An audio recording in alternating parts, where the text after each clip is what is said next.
Bienvenidos a su espacio de Ética TV, su programa de ética ciudadana, en que hoy abordaremos el tópico de la educación en valores éticos con el profesor universitario Luis Camilo Matos, quien durante muchos años se ha dedicado al tópico de tanto de la educación, porque ha sido un técnico del área de educación durante muchos años, pero también se ha dedicado a trabajar el tópico de la educación en valores. Bienvenido, Luis, ¿cómo estás? Gracias, muy amable. Gracias por tu invitación a este espacio, a compartir un tema de alta trascendencia y de preocupación a nivel nacional como a nivel internacional. Sí. Yo recuerdo una entrevista que te hicieron reciente en la que tú hablabas de un tópico que se ha comentado bastante, que es el problema del desfase de la cultura literaria. Tú le llamas cultura literaria, que realmente es la cultura humanística, ¿no? Y que Exacto. incluye la cultura realmente también de la educación en valores, la educación literaria, la educación filosófica, etcétera. Es una preocupación que nosotros hemos externado con frecuencia acá, la idea de que con frecuencia hacemos mucho hincapié en la cuestión de la educación científica tecnológica, ¿no? Es decir, estamos muy preocupados por el hecho de formar las destrezas para que el joven o la joven pues se convierta en un profesional, digamos, con las capacidades que demanda el mercado actual, pero que olvidamos que hay otro tipo de formación más clásica que no se puede adquirir a través de la educación científica tecnológica, pero que es fundamental para la convivencia ciudadana, ¿no? Entonces me gustaría que iniciáramos nuestra conversación por este problema, ¿no? Muy bien.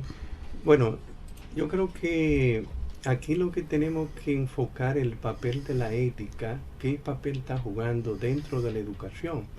Por eso que yo en mis encuentros planteo de que es urgente una evaluación ética de la educación. ¿Por qué? Porque hay que buscar un balance entre la cultura científica y la cultura literaria, como tú mencionabas, puesto que estamos viviendo en una sociedad donde se le está dando más énfasis a la cultura científica. Muestra de eso los avances tecnológicos que hemos tenido, ¿verdad? La robótica, la inteligencia artificial y todo esto. Entonces, la ética tiene que dar respuesta a esto. Y para esto, cuando hablamos de cultura literaria, estamos hablando de la enseñanza de la filosofía, la ética, la poesía, como manera de comprender y valorar el mundo, que es formar la conciencia crítica frente a los grandes avances que está viviendo la humanidad y los retos y desafíos con la ciencia y la tecnología. Muestra de eso vemos que Albert Einstein ya había vaticinado esa situación de gran peligro de la ciencia, la tecnología. Él decía que él temía que la tecnología estuviera manejado por un grupo de seres humanos con una moral ciega. Y al mismo tiempo él se sentía orgulloso como había avanzado. Y por eso Albert Einstein dice que si la tecnología llega a caer, si la humanidad llega a caer en manos de la tecnología, vamos a tener una nueva generación de idiotas.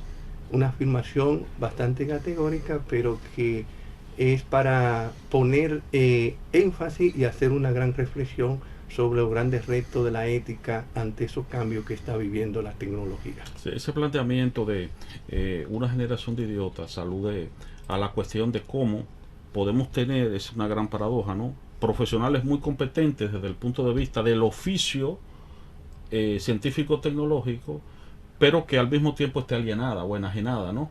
Y entonces ahí es donde está el peligro. Es decir, personas que sean, por ejemplo, incapaces de llevar a cabo el diálogo ciudadano, personas que puedan tender a estar fanatizadas, radicalizadas, personas, digamos, que inclusive pierdan mucho de lo que son las actitudes dialógicas que necesita una sociedad democrática, todo ese tipo de aspectos, ¿no? Sí, sí. Bueno, de hecho, José Martí decía que ante la educación hay que tener en cuenta dos aspectos importantes, que es la intrusión y la educación. Mm. ¿Por qué? Porque tenemos personas muy instruidas y poco educadas. Ajá. ¿En qué sentido? Tenemos personas que dominan muy bien un oficio o una profesión, pero le falta la educación. Ujú. La educación que implica principios, valores y buenas actitudes para ser buenas personas. Ujú. Entonces, ¿de qué nos sirve tener una buena profesión si no tenemos principios y valores y no estamos educados para la vida. Estar educados para la vida implica una noción del bien, de la justicia, de la ayuda mutua, de aprender a vivir juntos en medio de la diversidad. Entonces, es uno de los grandes retos de la ética en la actualidad. ¿Por qué? Porque la ética tiene que llevarnos hacia la convivencia humana, es decir, cómo el ser humano en medio de la diversidad tiene que aprender a vivir junto con los demás. Aún con la diversidad de cultura, tenemos que reconocer que estructuralmente somos éticos. ¿Por qué? Porque tenemos una estructura ética. Y eso lo va a decir Zubiri y Aranguren, que hablan de la estructura ética, que inevitablemente somos seres morales, éticos. Lo que se diferencian son los contenidos morales, ¿verdad? Nosotros, por ejemplo, podemos hablar una lengua, pero hay diversidad de lenguaje. Lo mismo pasa con la ética. Con la ética, nosotros tenemos estructuralmente estamos conformados éticamente, pero hay una diversidad de lenguaje en la manera de manifestarse. Ahora, en esa diversidad de lenguaje, Victoria Kant, una de las grandes moralistas, plantea que debe haber unos fundamentos universales. ¿Cuáles son esos fundamentos universales? El sentido de lo moral y la justicia. Luego más tarde, Adela Cortina lo va a ampliar ese punto, hablando sobre los valores morales universales que deben de ser compartidos a nivel universal por la comunidad internacional para aprender a vivir juntos, donde habla del diálogo, que hay que aprender a dialogar para discutir, argumentar, llegar a acuerdos, plantear posturas, que esa es una de las dimensiones de la ética, aprender a argumentar en medio de la diversidad. Y también el valor de la libertad, que es el valor supremo del ser humano, ¿verdad? La libertad de expresión, la libertad de comunicación, estos valores tienen que ser universales. Y la justicia, y entre ellas la igualdad también, que son valores que netamente tienen que ser universales para que los seres humanos aprendamos a vivir juntos en medio de la diversidad. Y esos son retos de la ética. Es muy interesante este punto porque, bueno, tú sabes que siempre los profesores de filosofía, los profesores de ética, usualmente inician sus cursos de ética con una distinción entre ética y moral, ¿no?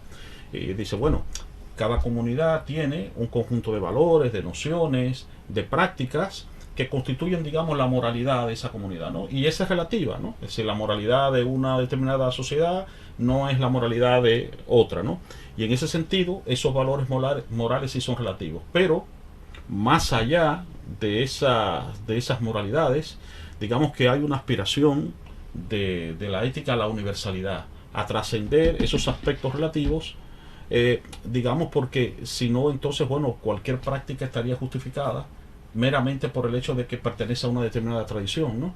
Y entonces ahí viene esa cuestión de cuáles son esos referentes universales, ¿no? Ese esfuerzo por tratar de encontrar esos referentes que nos puedan guiar, sobre todo hoy en, digamos, una sociedad que es global, ¿no? Porque digamos que hoy estamos totalmente interconectados, pertenecientes a creencias culturales, creencias religiosas totalmente diferentes, y entonces ahí está la cuestión de cuáles son esos referentes que nos van a permitir, digamos, tener una coexistencia pacífica, ¿no? Exacto. Fíjate, para ver eso que tú estás planteando, verlo un ejemplo más concreto, la diferencia entre moral y ética.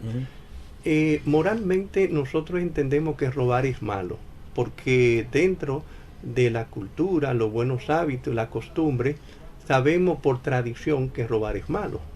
Ahora, desde la ética nos planteamos la pregunta, en todos los casos robar sería malo.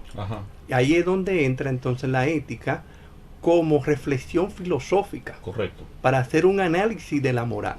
Que ahí tenemos el caso de la leyenda de Robin Hood, ¿verdad? Sí. Que le robaban a los ricos para darle a los pobres. Entonces, ese es el papel de la ética, hacer una reflexión sobre la moral. Ya la cuestión con la moral es que es asumida de manera acrítica. Es decir, nosotros nacemos en el marco de una determinada sociedad. En el proceso de socialización aprendemos que determinadas prácticas son buenas, que otras no lo son, pero la cuestión es, ciertamente esas prácticas que nos han enseñado que son buenas lo son, o esas otras prácticas que nos han dicho que son incorrectas realmente lo son. Entonces de ahí entonces la necesidad de esa reflexión sobre ello, ¿no? Exactamente, el papel de la ética, de hacer una reflexión sobre la moral, Ujú. para ver si esas acciones que nosotros hacemos y las convertimos en hábitos, ¿verdad? Por tradición, Ujú. ¿verdad? Ver qué tiene de bueno y qué tiene de malo. Ok, pues vamos a hacer una pausa, Luis, y en breve continuamos con este diálogo sobre la ética, la moral y la educación.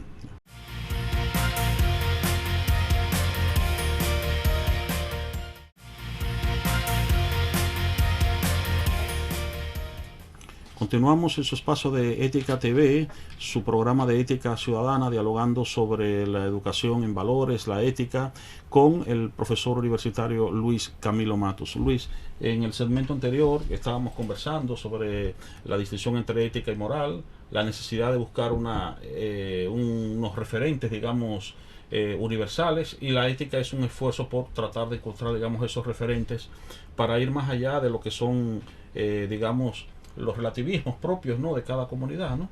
Sí, sí, claro. Fíjate, yo creo que hay como una necesidad colectiva de valorar y conocer realmente el mundo. Eso se ha visto últimamente en la humanidad como una necesidad colectiva de enjuiciar y valorar el mundo. ¿Por qué?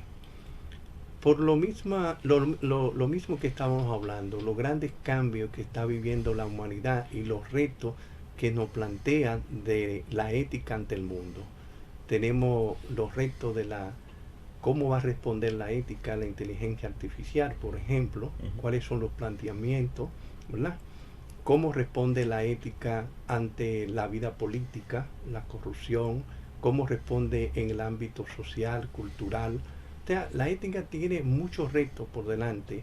Entonces ha surgido realmente en los seres humanos como esa necesidad colectiva de enjuiciar y valorar el mundo para dar respuesta a los grandes problemas que está viviendo la humanidad. Y yo creo que la ética para este nuevo siglo va a ser como la respuesta a los grandes interrogantes del ser humano sobre la forma de vivir y convivir y compartir el espacio donde vivimos. Hay un aspecto que tú señalabas en el segmento anterior, que me parece muy importante, cuando tú hablabas de los profesionales, ¿no?, que son instruidos, ¿no?, pero que, digamos, no han sido educados, ¿no? Y me llamaba la atención porque hay con frecuencia un error, digamos, arraigado, a veces en nuestro sistema educativo, de hecho, de que basta con la educación profesional y con entrenar al profesional en lo que sería su código, el denominado código de la profesión, ¿no?, lo que sería realmente la deontología de la profesión, para que este individuo, digamos, sea un individuo, digamos, que pueda ser orientado, digamos, por principios éticos. Pero eso no es así. Lo que ocurre con frecuencia es que el profesional se entrena en lo que son las destrezas de su oficio, puede, digamos, un poco ver ese código de ética, pero tampoco le hace caso, porque al fin y al cabo, un hombre, una mujer, no se convierte en una persona, digamos, orientada por principios éticos simplemente porque se aprenda un código de ética, ¿no? Así no funciona la cuestión, ¿no? Claro. Pues tiene que ver, como decía Aristóteles, con la educación del carácter, con la incorporación de unos hábitos. Y eso no se adquiere porque uno se memoriza un código de ética o porque uno desarrolla unas determinadas destrezas tecnocientíficas, ¿no? Sí, incluso, mira, como tú has dicho, Aristóteles explica muy bien que uno de los objetivos principales de la ética es la forjación del carácter. Y la forjación del carácter para ser buenas personas. Pero que eso se hace a lo largo de la vida. Correcto. Eso no se hace en un momento determinado, porque él mismo va a decir, una golondrina no hace verano. Porque un acto bueno no hace un hombre bueno, sino la suma de sus actos. Entonces, la tarea principal de todo ser humano es realmente construirse a sí mismo para ser una buena persona. Asimismo, como tú te entrenas en la vida para ser un buen atleta, un buen deportista, tú tienes que entrenarte éticamente. Y el mismo Aristóteles lo dice, las virtudes se entrenan. Cuando tú vas a tirar al arco, tú tienes que apuntar hacia arriba para dar al centro. Pero no se adquiere haciéndolo una vez.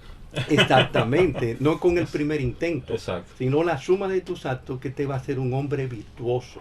Y ahí es donde él habla sobre el asunto de qué es ser un hombre virtuoso para ser feliz. Entonces, es interesante. Bueno, con lo que tú planteabas hace un momento, que el papel que está jugando en la educación, realmente la ética, por eso yo decía al inicio que es urgente una valoración ética de la educación. ¿Por qué? Porque los modelos educativos en que nosotros nos estamos formando son unos modelos educativos de una educación para el mercado, una educación para producir, para ganar un salario y tener realmente un oficio, una profesión, que es parte de lo que estamos criticando.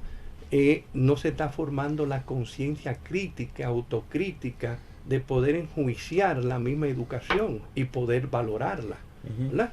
Entonces, esos modelos educativos tienen que balancear lo que habíamos dicho, la cultura ética con la cultura literaria, donde se le dé énfasis a la filosofía y a la ética, ¿verdad?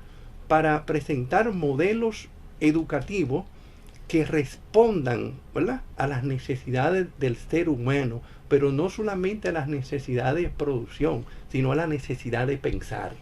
¿Okay? Y de realización personal, ¿no?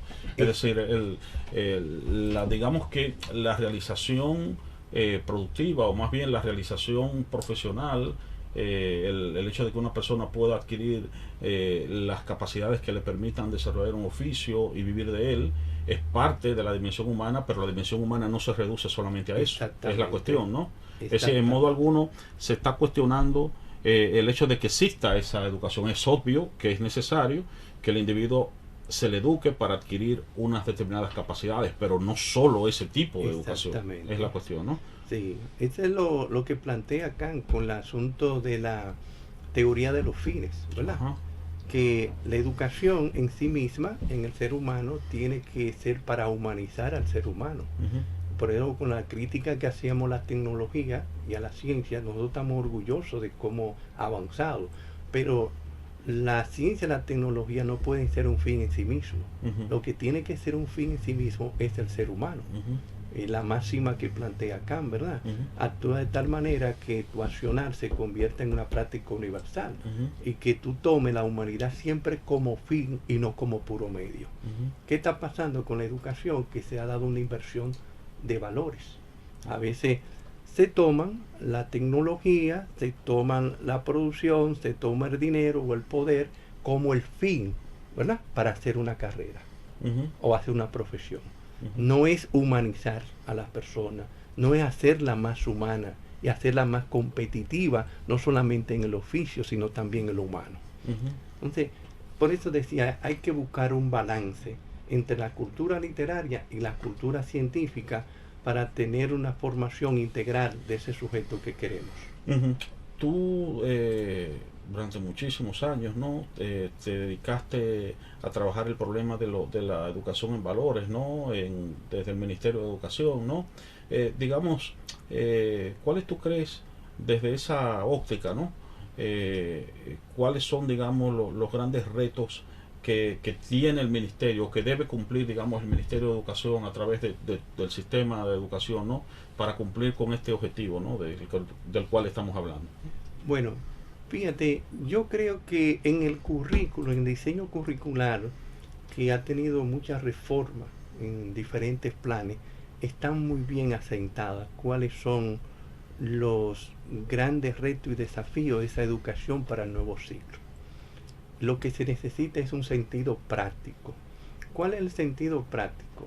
En el currículo se plantea que para que la educación sea realmente integral, tiene que haber una integración entre lo cognitivo, lo axiológico y lo teleológico. Ok, vamos a explicar eso para mucha gente que nos está viendo y que no maneja esos términos, ¿no? ¿Qué significa Okay. lo cognitivo, lo axiológico Y lo teleológico. y teleológico? Vamos a ver, ¿qué significa? Bueno, cuando estamos hablando de lo cognitivo, estamos hablando de lo epistemológico, Ajá, que se refiere al conocimiento. al conocimiento, exactamente. Nosotros tenemos que tener claro cuáles son los tipos de conocimiento o qué nivel de conocimiento queremos formar en los seres humanos. No, nos están haciendo una señal de que tenemos que hacer una pausa. Vamos a retomar tu explicación, ¿no? Okay. Después de ver a nuestros patrocinadores. Así que quédense ahí y en breve volvemos.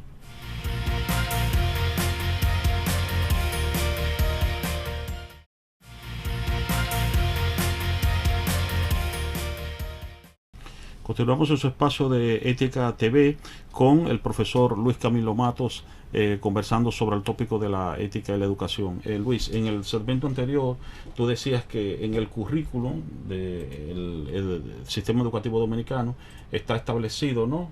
Tres componentes, ¿no? Un componente cognitivo, un componente teleológico y el otro componente que decías era axiológico. El axiológico. Entonces te pedías que explicaras, ¿no? Esos tres componentes, el significado. Decías que el cognitivo alude al aspecto del conocimiento, ¿no? Entonces los otros ¿a qué aluden los otros aspectos? Fíjate, para nosotros lograr una educación integral en el sujeto, tenemos que armonizar esos tres elementos, porque nosotros tenemos que tener claro qué queremos enseñar, ¿verdad? ¿Cuáles conocimientos en las diferentes áreas del conocimiento queremos enseñar? Y eso es la parte epistemológica. Ajá, la del conocimiento, la cognitiva, la parte cognitiva. En esa parte nosotros estamos claros. En la parte donde vemos que hay una gran deficiencia es en la parte axiológica. ¿Y lo axiológico se refiere a los valores? A los valores. A los valores y principios que queremos enseñar para formar un sujeto, ¿verdad?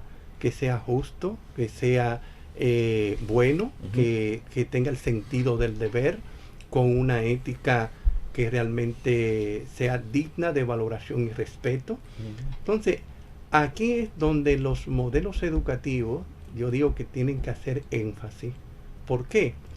Porque no nos sirve de nada tener personas muy instruidas y poco educadas en principios y valores. Y la parte teleológica es la que hace referencia hacia la teoría de los fines, es decir, cuál es el fin último, o mejor dicho, qué tipo de ser humano queremos que salga de esa educación. Entonces, si nosotros tenemos claro esos tres elementos, vamos a procurar una educación integral, que es lo que tenemos que armonizar para que la educación no se quede solamente la parte científica, tecnológica, de la cultura científica que habíamos hablado ahorita, sino que también integre los otros elementos, la parte valorativa, la parte de poder enjuiciar y analizar la realidad, como también saber el fin hacia dónde queremos llegar. Porque si no estamos claros cuál es el fin de la educación, donde queremos llegar a formar a ese ser humano, en el caso el ser dominicano, entonces es como un barco a la deriva que no sabe hacia dónde va.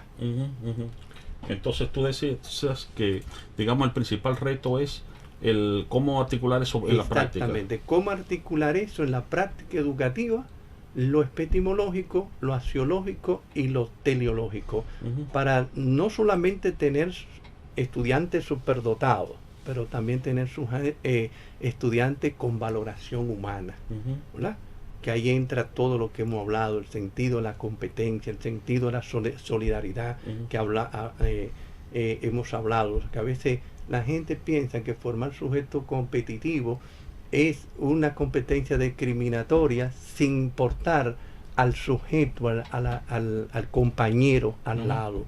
Entonces, nosotros tenemos que procurar más una educación que sea solidaria, que sea justa, más que el sentido competitivo, discriminativo, para dejar al compañero al lado. Sí. De hecho, es una de las cuestiones que tú señalabas ahorita sobre el hecho de reflexionar sobre la educación. Es decir, hemos asimilado muy acríticamente la idea de que debemos educar para la competencia, que en el fondo es un supuesto neoliberal, es decir, competir en el mercado. Digo, bueno, pero ¿quién ha dicho que realmente el desarrollo personal, el desarrollo de las personas, el desarrollo de una ciudadanía saludable, de una ciudadanía democrática, pasa meramente por ese sentido de democracia y no por un sentido de solidaridad, ¿no? Exactamente. Incluso el desarrollo de un pueblo, de una nación, no se mide por el índice económico, se mide por desarrollo humano. Sí, el índice de desarrollo humano. Desarrollo humano, de que cómo esas personas han pasado de sociedades menos solidarias a más solidarias, menos justas a más justas. Entonces, eso indica el índice de crecimiento de la persona, porque si las personas son más éticas, serán más rentables. Y si son más rentables, tendrán mayor garantía de éxito en la vida, en todos los sentidos. Porque la misma de la Cortina explica eso cuando habla de la ética empresarial. Aunque la ética, los grandes beneficios no se ven a corto plazo, sino a largo plazo, ¿verdad? Si nosotros formáramos éticamente a las personas, tendríamos menos problemas de corrupción. Si formáramos éticamente a las personas, tendríamos menos problemas de clientelismo político, de despotismo, de un sinnúmero de flagelos que realmente no permiten crecer a nivel humano. No, y las implicaciones que tiene, porque como con frecuencia cuando me toca hablar de este tema, yo señalo, no es casualidad que hay una relación entre sociedades que son muy corruptas y sociedades que tienen serios problemas de educación y de salud. Es decir, porque en el fondo, ¿cuál es el problema con la hipercorrupción? Bueno, que usualmente ese dinero, ¿a quién es que se les roba usualmente? Es un dinero que se les roba a las políticas sociales. Entonces, hay menos dinero para invertir en salud, hay menos dinero para invertir en educación, con lo cual entonces al final lo que tenemos son entonces sociedades que tienen una ciudadanía menos saludable, menos educada, y esas son de las implicaciones terribles que tiene la hipercorrupción, ¿no? Sí. Si las sociedades se manejaran más éticamente, el dinero de la nación se invirtiera más en educación, ¿verdad? Se invirtiera más en la parte de la formación de las personas, y también se ahorraría ese dinero que no se vaya hacia la corrupción, que se vaya hacia el bienestar humano, hacia la salud, hacia la educación, hacia la alimentación. O sea que el manejo de una sociedad éticamente es un progreso y un desarrollo integral en todas sus dimensiones. O sea, la ética es rentable por todas partes. Sí. Y no solamente cuando hablamos de la ética estamos hablando solo de corrupción, sino también, por ejemplo, pongamos el caso de nuestra sociedad, uno de sus graves problemas éticos ha sido también su tradición autoritaria. Entonces, educar éticamente también implica educar en una práctica dialógica, en una práctica democrática, ¿no? Lo cual va también en beneficio de las relaciones sociales, no solo las relaciones que se dan en la familia, las relaciones que se dan, por ejemplo, en los lugares de trabajo, ¿no? Que tradicionalmente también han sido autoritarias, ¿no? Entonces, también eso es algo que hay que cultivar y de lo cual hay un beneficio, digamos, colectivo, ¿no? Claro, claro. La misma de la Cortina habla que la ética es intersubjetiva. Ajá. ¿Sí? Intersubjetiva, no subjetiva. Ajá. Que es compartir con el otro. Es correcto. Entonces. Bien, okay. Pues Luis, hemos llegado al final de nuestro espacio. Te agradezco esta interesante conversación que hemos tenido, y a ustedes también les agradecemos por habernos acompañado en nuestro espacio de Ética TV. Hasta la próxima.